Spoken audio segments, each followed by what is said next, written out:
निखिल सिंह। और अब आइए आपको सीधे लिए चलेंगे नई दिल्ली के एक कॉन्फ्रेंस में जिसे वित्त मंत्री अरुण जेटली संबोधित करेंगे। Fourth south Asian regional procurement conference है ये, इसका सीधा संबोधन कर रहे हैं।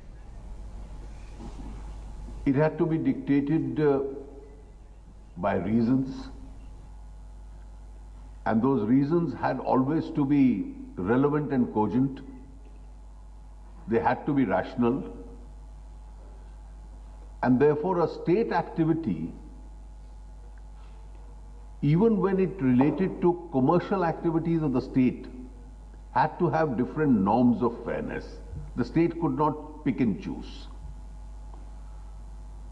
The pick and choose system itself could also lead to unfairness and at times very serious allegations of corruption, allegations of nepotism.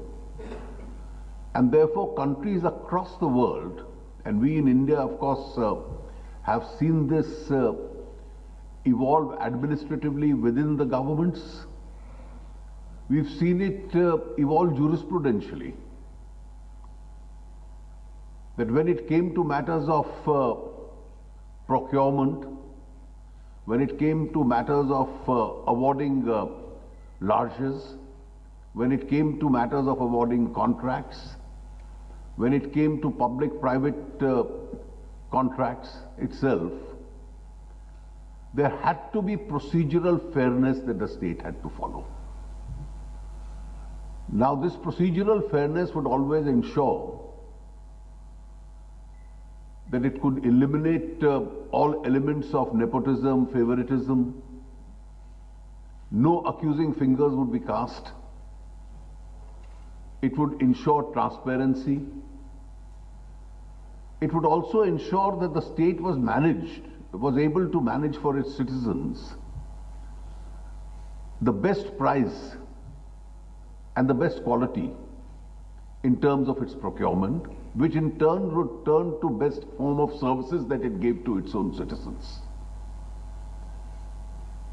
And therefore, the experience of societies has been that increasingly it's moved in the direction of absence of any form of flexibility in these matters. And therefore, each state now has formulated its own sets of regulations, its own sets of rules as to how the procurements are to take place. It doesn't require international covenants and agreements under the WTO, because even domestic covenants now in most democratic societies would ensure that proper procedures are followed and the state is able to get the best quality at the best price, and therefore in turn act for the larger public interest as far as its citizens are concerned. In different countries, we've had different kinds of experiences how this has evolved. As the Expenditure Secretary explained, we have our own regulations now which very tightly ensure this in India. I am sure the other countries must be having very similar procedures. And this has been further necessitated by the fact that within the governance system, the layers of accountability to ensure that this is done have also been tightened. There are multi-layered accountabilities. Accountabilities of audit, accountabilities before Parliament, accountabilities before judicial institutions. And therefore, from a concept which existed decades ago, that the state was free to act as any other commercial entity was free to act, we've now moved to the other end of the spectrum, where the state can only act in a particular manner when it comes to public procurement. I think this, in short, is the essence of the way in which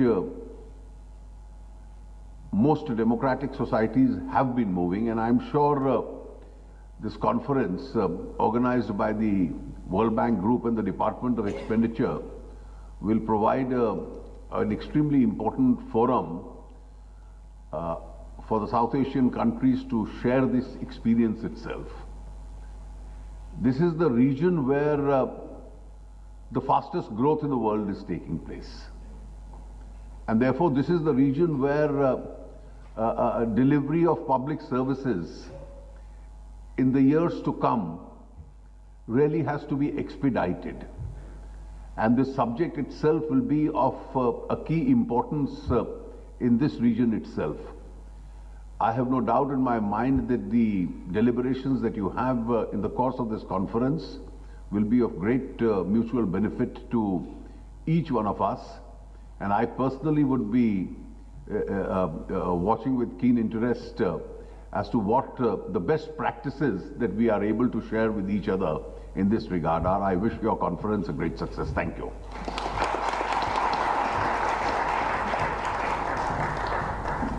Thank you very much, sir.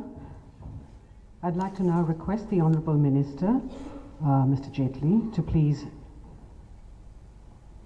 release the souvenir that we've brought out for this occasion.